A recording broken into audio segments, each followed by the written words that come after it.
clergy in Russia? Was the Pope appealing for peace, or was he praying for peace? And the same applies to the Kaliningrad. Yeah, that's a good question. So what do you have to say about that, guys?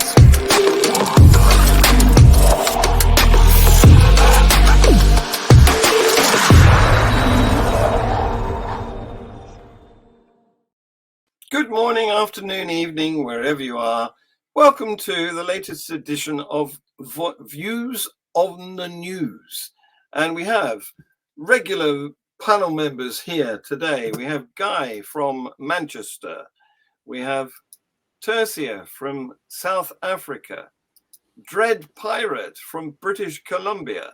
And David Orenstein from Manhattan. Welcome. Thank you very much for joining us. So leaping straight into the first item of news, you've been aware of this ongoing issue in Iran, where an unfortunate victim got killed in police custody for not wearing her hijab. Well, they're trying to toughen up because a lot of women have followed that example. And so a hardline Iranian MP issued an ultimatum to the judiciary to come up with measures to stop women flouting the rules on headscarves. But some women continue to defy these rules, and 2 were arrested in Iran after being attacked with yogurt. I don't know whether you saw that video in Global Atheist News, our parent show, but this man in a shop accosted them because they had their hair exposed, and he then grabbed a pot of yogurt and threw it all over them. So that video went viral. It was just a closed circuit TV video from inside the shop. But the women have been arrested for not covering their hair in public. However, the man has also been arrested for disturbing public order. Any views on that? They got him in the same cells? I mean, it is quite interesting that the man has been arrested. I think that's a development. I don't think, well, I don't know whether that kind of conduct would have been criminalized before. So it is interesting. Unless he's been arrested because he wasted some yogurt. We don't know. But, a friend of mine shared a photograph of herself with the David statue. So it's an apron with the David statue printed on it, and it looks very lifelike, and it looks as if she's a naked man. So I'm wondering if the women in Iran wear headscarves that are like hair, and they wear that, will they still be arrested? I mean, that could be something serious for them to consider, because imagine I'm wearing a headscarf that looks like hair, and then I'm arrested, and they say, no, I'm wearing a headscarf. Right. I wonder how that would go down. I'm just, as a protest action. That's a creative idea. I think we ought to encourage them to do that. Absolutely. But for the minute, I thought you were going to say, Tersia, wear a headscarf with the imprint of David on it. Well, that wouldn't be so effective, The thingamajigs would sit in the wrong place. But maybe somebody out there could do that, and they could try that. I thought you said a headscarf with imprints of tits on them. That's what I thought. Did anyone hear us hear that? This is a family show, Guy. Yes, I may be letting my. Oh, you should have said teats. Teats. Well, turning back to a more serious item of news, one young lady, PhD student, was shot by Iranian security forces because she was protesting, and the bullet, they've been told to aim for the eyes, apparently, and she lost the sight of her right eye. However, 3 months later, she felt brave enough to share the video of her ordeal on Instagram, and she said in this video, "You aimed at my eyes, but my heart is still beating. Thank you for taking the sight from my eye, which has opened the eyes of so many people. The light inside my heart and the hope of good days to come will keep me smiling. But your heart and your commander's heart are getting darker every day." Wow. That's So profound. what kind of gun are they using to shoot people in the eyes? Because it's not a gun that clearly pierces the brain. It like what are they using to Is it aim at rubber the eyes? bullets? No, it's genuine. It might be a 22, a small caliber. It's a genuine bullet. She went to Italy and had major surgery to remove it from her head. And she said, "I'm going to exhibit this bullet in an international court in the future." Sure. Horrible, isn't it? Yeah.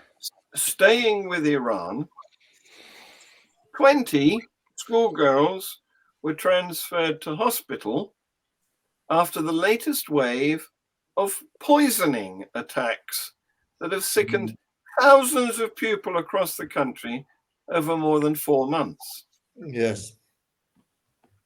Do they know What are who's they being responsible poisoned for with? this?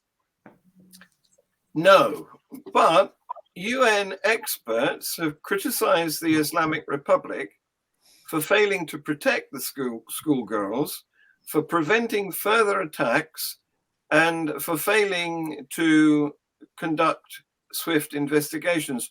The UN people said, "We fear that they are orchestrated to punish girls for their involvement in the movement that's called Woman, Life and Freedom, and for expressing their opposition to the mandatory hijab and voicing their demands for equality."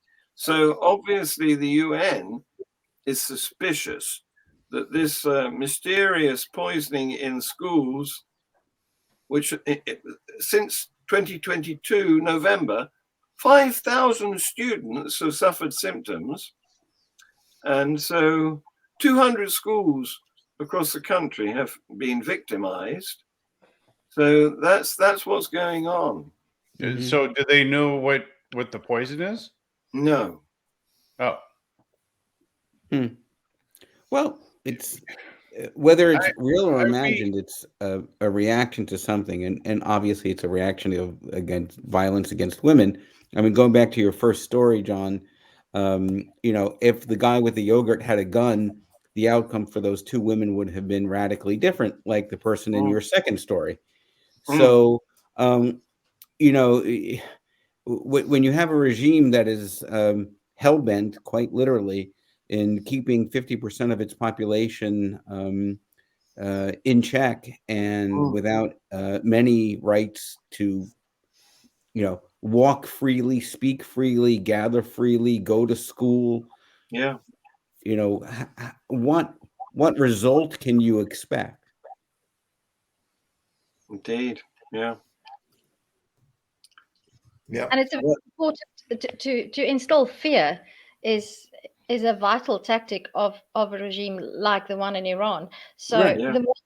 the more mysterious it is and the more insidious it is, the more fear that they can instill, because you don't know. I mean, if your meals are being poisoned, I'm presuming that these are meals that the children get at school. The more likely thing is gas, some sort of gas. Okay. So it has to be, people have to know about it. If it's a conspiracy, there are people who are involved in committing these crimes. So eventually it will come out as to the purpose, the intention. Someone will flip, and then you'll know. Indeed. I'm just going to be a little skeptical here, because I'm sure you've all heard of the Havana syndrome, Right? about Right. you know, in the absence of evidence, I would hold off certainly on making any kind of drawing any kind of conclusions. Yeah. You know, in the complete absence of evidence, like Yeah. how were they poisoned? What was the, you Right. know, the mode of entry? Was it a gas? Was it in their meals? Was it, you know, and like you say, David, in the, you know, if it's a conspiracy, somebody's going to flip, right? So yeah, I'm a little bit skeptical on that. Well, the only thing is that they've been hospitalized, and the symptoms include nausea, fainting, headaches. So were the people of the Havana syndrome. Same thing. Yeah, that's true. Yeah. Yeah. Okay. Anyway, so we wait to see. It would be terrible if it's true. Yeah. I can say that for sure. Yeah, but at the moment, it's just unlikely that it's not true. Yeah, or there's something going on, and it could be mass hysteria. It could be a form of mass hysteria. You know, it can be like the witch trials, you know. Yeah. But in reverse, you know, rather than these people being accused of something, they're just so full of emotion that this is the way. It's almost like in evangelical circles where they do the snake charming, or they walk on water, you know, or they walk on rocks, and you go into a different state of consciousness almost. And if this is the way you can relieve the pressure by expressing it in this way, then everybody does it. It's like speaking in tongues in a way. Yeah. And there are a lot of cognitive biases that could come into play to exacerbate both the issue and the symptoms, right? Right. Indeed. Right. Yeah. I did the same thing in my first marriage.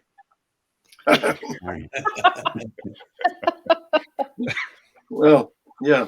Least said about that, the better, I think.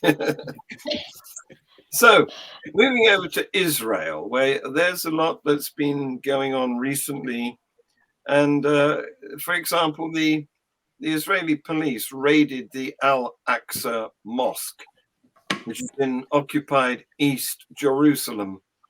They claimed that agitators had barricaded themselves in and also barricaded worshippers inside. And this incident included stun grenades and rubber bullets. In a pre-dawn raid, 50 people were hurt. The police said that stones were thrown and fireworks were fired at them in the mosque. Now, the 12 Palestinians were injured, and the Israeli Prime Minister, Benjamin Netanyahu, who's hanging on by the skin of his teeth, said he is working to maintain the status quo at the holy site. I must say, I was surprised to read this, because I can't see how worshippers during Ramadan staying in the mosque, which is apparently what they wanted to do overnight, can conceivably present a security problem to the Israeli state. I can't see that. You know, what are they going to do inside that mosque? They're going to be praying or sleeping. You know, that is not a reason, even if they're not supposed to be there, it's not a reason for a heavy-handed response, including the invasion of what is to the Muslims a sacred space. Yes. So I feel that this is another occasion, sadly, when the Israelis have overreacted. And I feel as if their attitude is that, you know, these people have got to do as they're told, and we're in charge, you know, and there's no leeway for thinking, what do we really need here? You know, what are the security issues here? That kind of thing. Yeah, it's like Ireland before the Troubles, isn't it? Or during the Troubles, Northern Ireland. You know what's interesting to me, and while I'm not a conspiracist, this certainly has taken a lot of focus off of the Netanyahu government and its attempt to take away the rights of citizens. Just a week ago, we were talking about how individuals mobilized and fought against the government. And so what, you know, let's go back to what we've been doing, since 1948 or since 2000 years ago, if you want to go back that far in terms of tit for tat, because that's right out of a playbook that has been played around on both sides of this Hatfield and McCoy violence. And it certainly means that we're not focused on political oppression anymore. Yeah. At least not of the kind that is so fascist against the Israelis, against the Palestinians. Yeah. It's been going on for quite a long time. So do you think I like your comparison to the Hatfields and McCoys. I thought that was good. Thank you. I'm just wondering, do you think there's a chance that the far right in Israel is fostering or engendering a sort of persecution complex with their citizens, so that they see threats where there is no real threat, because it helps them to further the right wing cause? Possibly. Well, you tend to get paranoia, don't you, and overreaction on both sides in situations like this. But the original bone of contention hasn't stopped. There's still, even though Netanyahu tried to defuse it by saying he postponed his law that attempted to take the fix the justice by saying that he has to appoint the judges. Right. That he said he's going to postpone that, hoping that things would calm down. They haven't. The protests are still going on.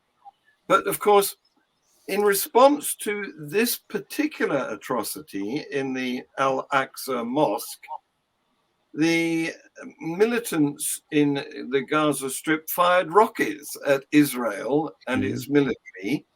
And the military carried out airstrikes in response. So here we go, tit for tat, over and over again. Mm. And the beat goes on.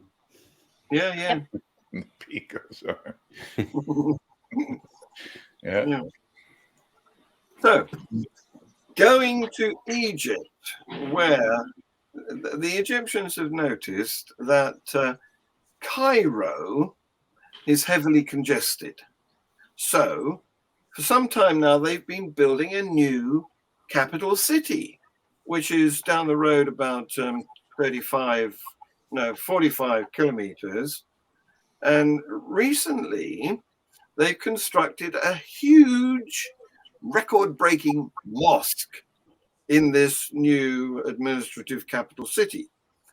It's got the largest. It can accommodate 107,000 worshippers. It covers 19,000 square meters. It's got the highest pulpit, the largest chandelier, and it cost something of the order of 800 million Egyptian pounds. That's almost 26 million American dollars to build. And it's the second biggest mosque in Africa. It's not quite finished yet, but people are complaining because the country's starving. Yeah. I understand there's only 2 bathrooms. I was going to say something about bathrooms. No, I'm just kidding. Well, it wouldn't.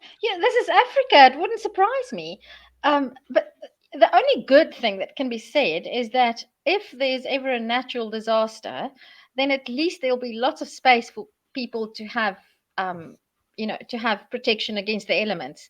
So maybe 20 years from now, the mosque can be used to house climate refugees or something like that. There you go. So they build it on high ground. It's not big enough. It may have a space for a large number of worshippers, but there's 30 million starving people. And so you said 19,000 square meters? 107,000, is it not? No, 107,000 worshippers. Yeah. I thought it was 19,000 square meters. So that's 2 hectares. That's quite big. I've just got this image of 107,000 bottoms in the air. Oh, and you know where to go if you need shoes. If you need a lot of shoes in a hurry. Right. Yeah, outside. Yeah.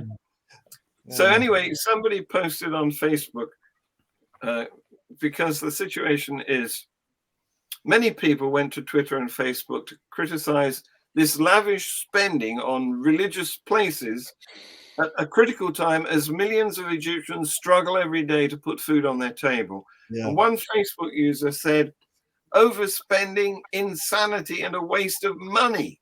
Yeah. The tallest pulpit, the heaviest chandelier, and people can't find anything to eat. Sell this chandelier and pulpit and sell the whole mosque if this will help solve the problem.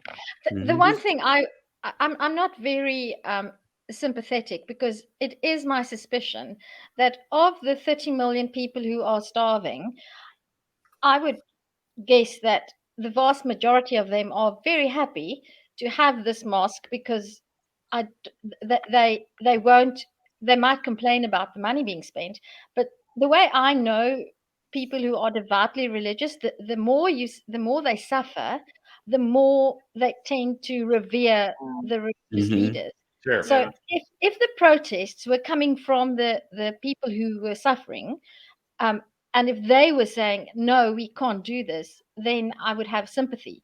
But it would be interesting to know. But I can't see that the people who are suffering the most would be the ones who protest the most, because I know that the poorest are often the ones who still get duped the most often. I see that where I live every day.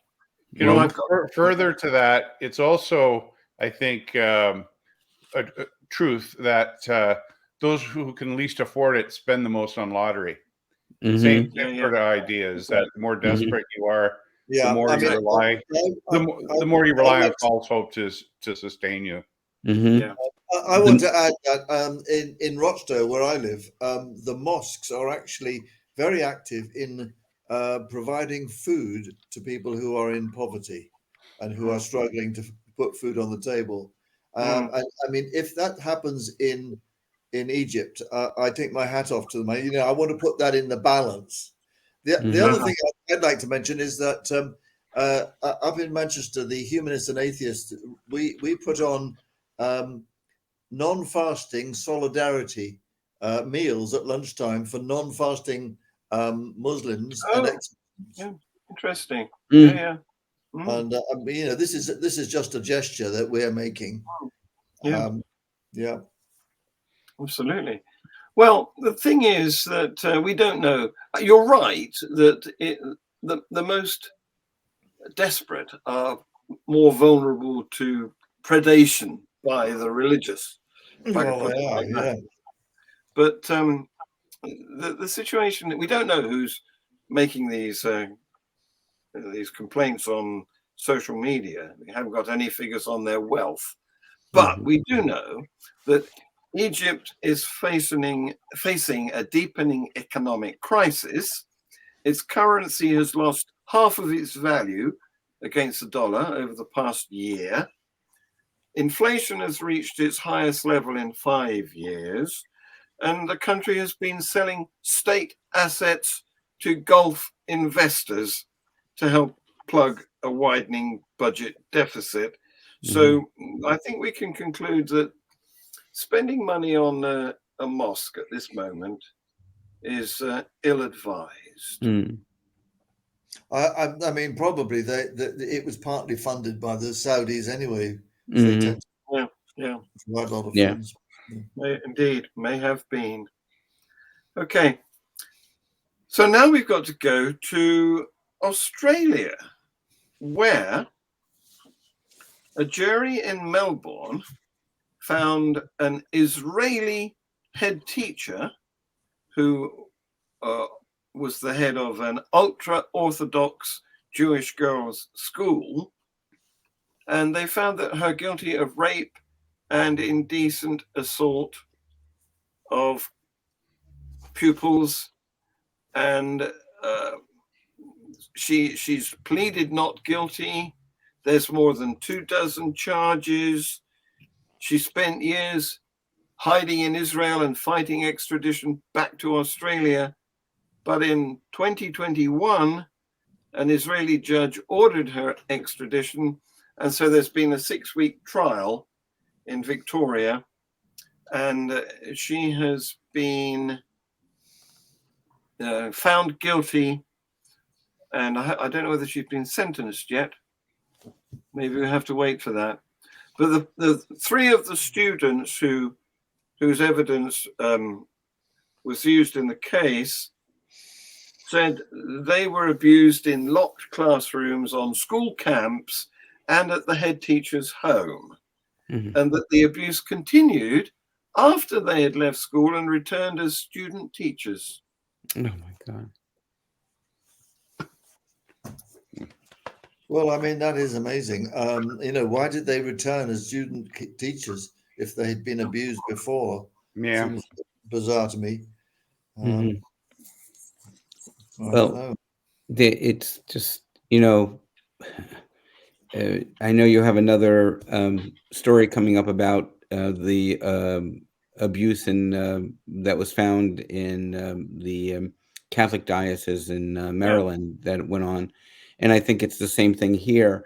You have this cycle of sexual violence, predation, power, and all of it being unchecked by secular law because it's kept insulated by organizations, including, the Jewish ones here, that would not let anyone in to take a look. So when you don't have secular law being applied to religious fiefdoms, which operate without any checks or balances, this violence will go on unabated forever.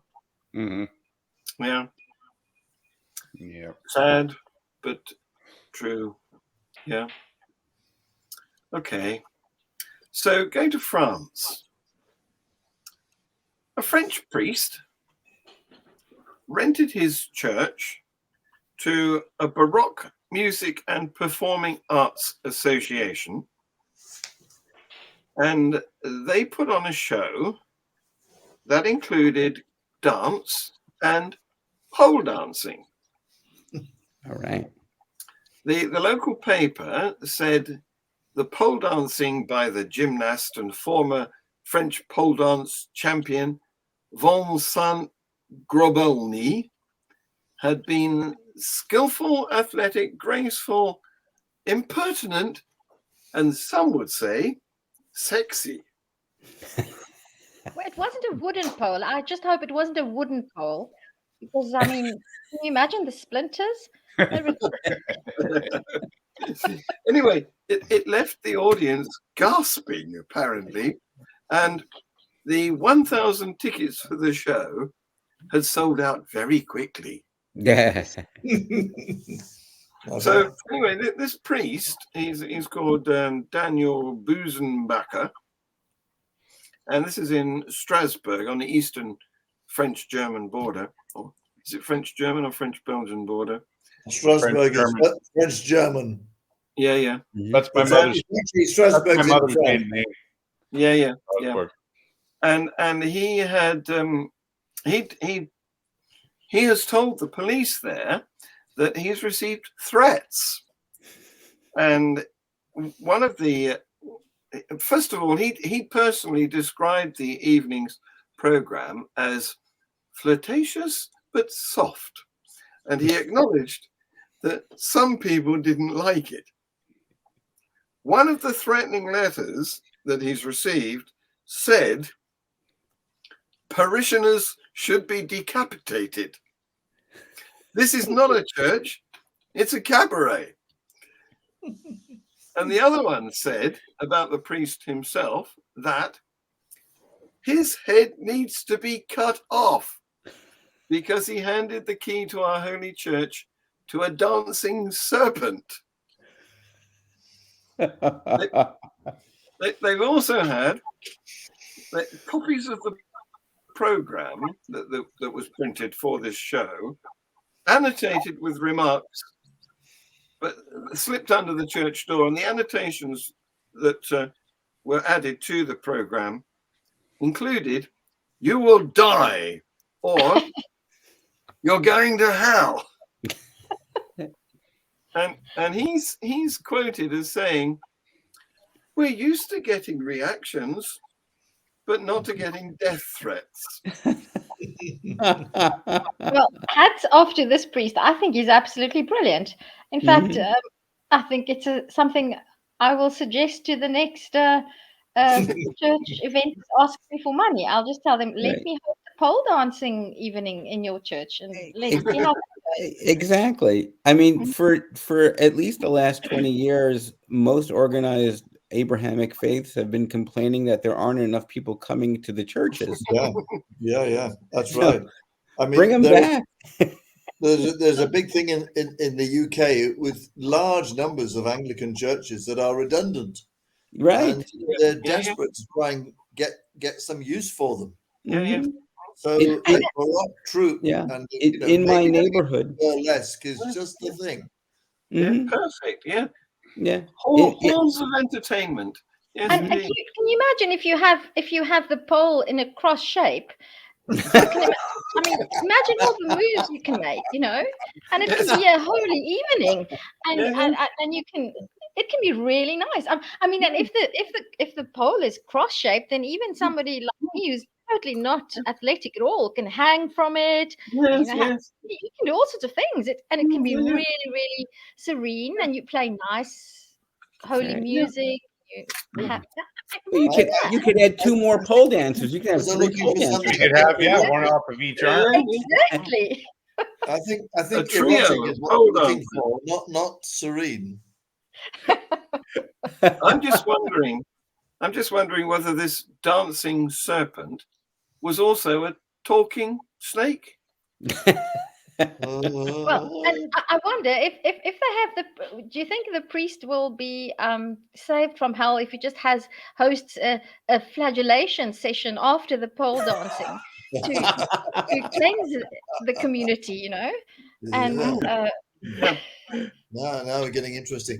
But I mean presumably the priest didn't know that there was going to be pole dancing. Why doesn't he just say, I didn't know that was going to be? I'm terrified. That's what he should have said. But I don't know. The association. Better to beg forgiveness than ask permission, right? There you go.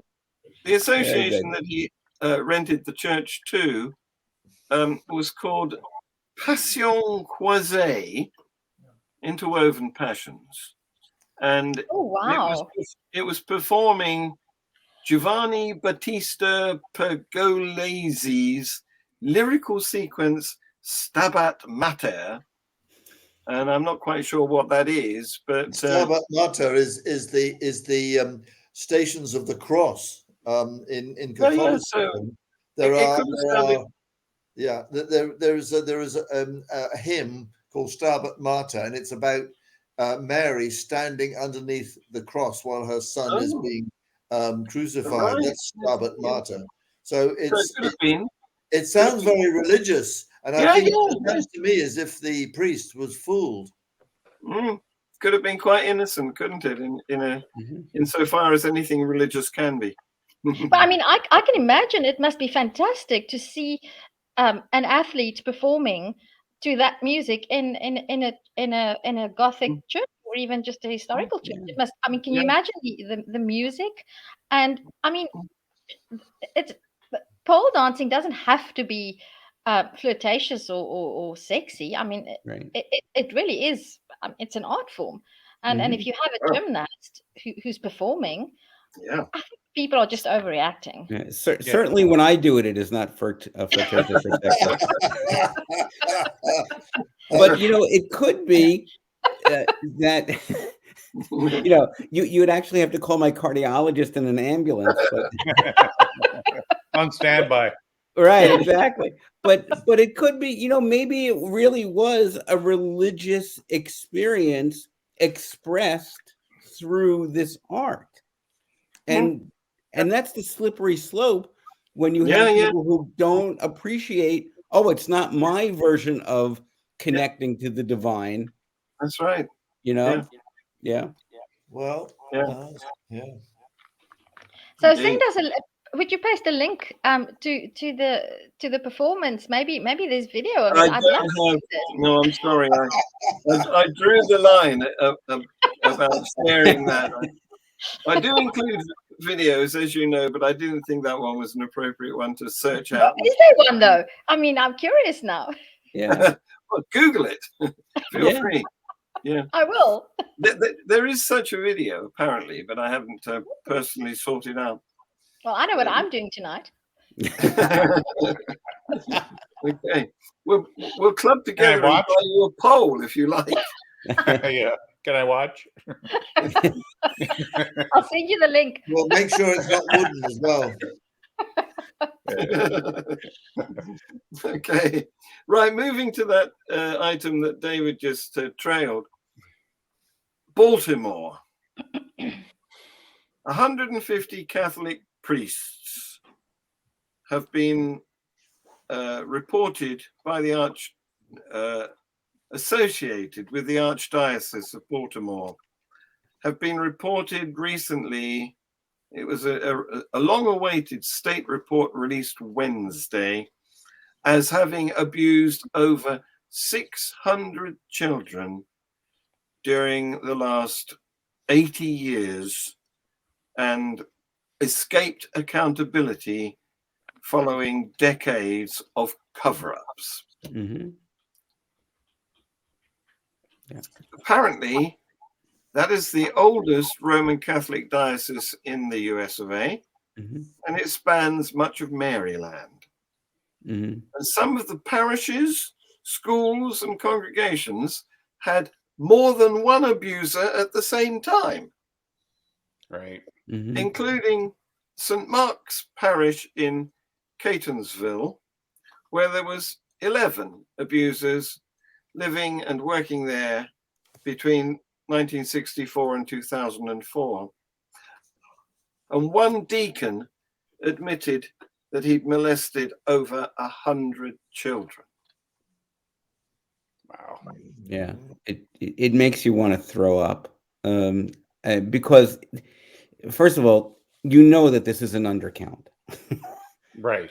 That's the first thing. The second thing is that if you go to any state in the United States, you'll find, whether it's Boston or New York or San Francisco or wherever, these same things. So this is not a question of one bad apple, or as I wrote about, a whataboutisms. This happens in other things. This is an organization rife with not only predators, but which has taken no responsibility unless and until the light of secular justice is shined on them, and then they wake up. So they stop moving their priests around. They hold to account. A lot of these guys have died. There are families, and it's because it's not just the children. It's the families that suffer from this as well. So it's so multidimensional, and it goes on for so many years that you wonder how an organization that claims to have moral authority can do so when it is so corrupt. Yeah. No doubt. So David, I just want to correct you. It's definitely it is a case of one bad apple. It's one big bad apple, and it's called the Catholic Church. It's a barrel. Bad apple. It's a whole barrel full of just mind you. It's not one bad apple. It's the fact that that's what people who are apologists will say. Oh, it's one. But come on. I mean, some Protestant churches are not squeaky clean either. No. Right. But I was fascinated to hear the name in religion. Period. I was fascinated to hear the name Catonsville, because that took me back about 50 years when two Jesuit priests, Dan Berrigan, Berrigan brothers, that's right. Yes, protesting against the Vietnam War, poured That's right. napalm on draft cards, I think. Is that right? And for that, I they were actually knew. I knew and was friends with Dan Berrigan up until he right, died. right, right. So I think am I right that they poured napalm on draft cards and got sent to prison, while American soldiers were pouring napalm on people and got medals? That Yes. was the symbolism. That Yeah. was an amazing campaign. You The, know, the Catonsville Nine. was it 9? Yeah. Yeah, I think it's the Catonsville Nine, and they'd gone on because this liberation philosophy, and it's primarily amongst the Jesuits of the orders, who are more left of center. Berrigan and his brother left the priesthood and married Philip Berrigan and Dan Berrigan, wasn't it? Yes, yeah. Dan Berrigan just died of about 4 or 5 years ago, I think. Right. Yeah. Does anybody know what the current state of affairs is regarding child abuse in the especially Catholic Church? Because have they tightened measures? Because many of these cases are almost Mistake. cases. So I'd be curious to know whether there's more prosecution of child molesting officials, and whether things have actually changed in the past, say, 10 years, and whether it's still a phenomenon and whether it's still being covered up. Right. Because we're not going to have access to that information, are we? Right. They won't release that to the public. And the other problem is that they don't recognize our secular justice system, because it's only him up there to whom they are responsible. So it's just craziness. One can just hope that the fact that children are being taught about their rights and about bodily autonomy prevents some of these cases. It won't prevent all of it, because there will always be vulnerable children who don't have the wherewithal to stand up for themselves. But I can there just needs hope to be other there needs to be other safeguards in place. Well, yes, absolutely. where it's probably happening most now is probably not in the West.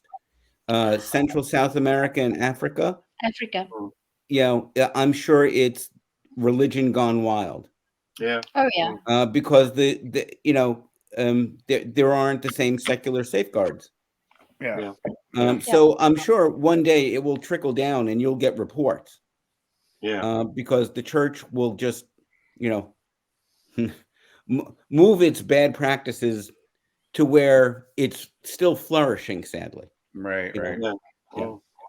You won't be surprised to hear that this report that we've just been talking about, that revealed all these atrocities, was redacted. So the identities of some of the accused clergy are not known. Mm-hmm.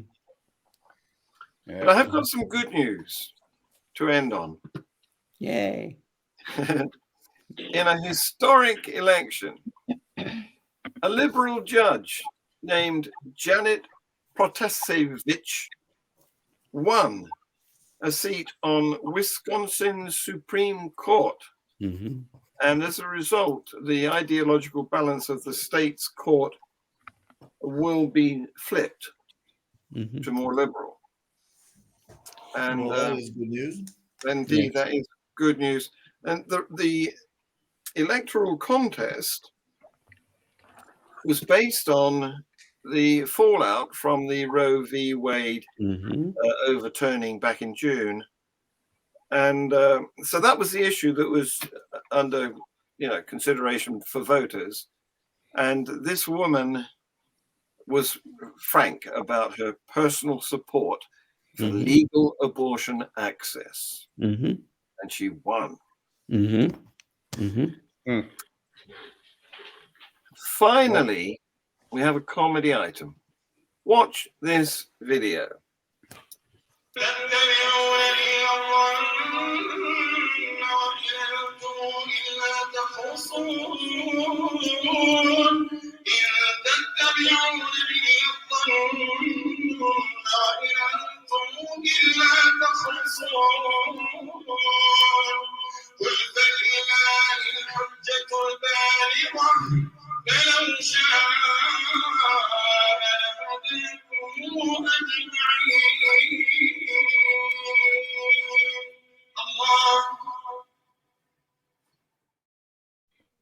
That's my cat. It's my Josephine. That's exactly like Josephine. Yeah. What you doing? Don't you just love it when the cat rubs its bum on the Imam's beard? Yeah. You know what I loved the most was that the Imam seemed so happy about it. Yes. Yes. He was just going, There you go. So I got a quote for the week. Yeah. Go ahead, Dred. Science flies you to the moon. Religion flies you into buildings. Yeah, very good. Yeah. That's That is courtesy good. of Victor Stenger. Yeah. It's a good quote. It's yeah. It's my Sunday best. I see it on from time to time. Dred, you have risen. Hallelujah. Hallelujah. Okay. On that note, I can't finish on a better note than that. Yeah. Thank you, guys. Take the rest of the week off. Cheers. All right. Bye-bye. Bye. Several clergy So was the Pope appealing for peace, or was he praying for peace? And the same applies to the carrying on drag. Yeah, that's a good question. So what do you have to say about that, guys?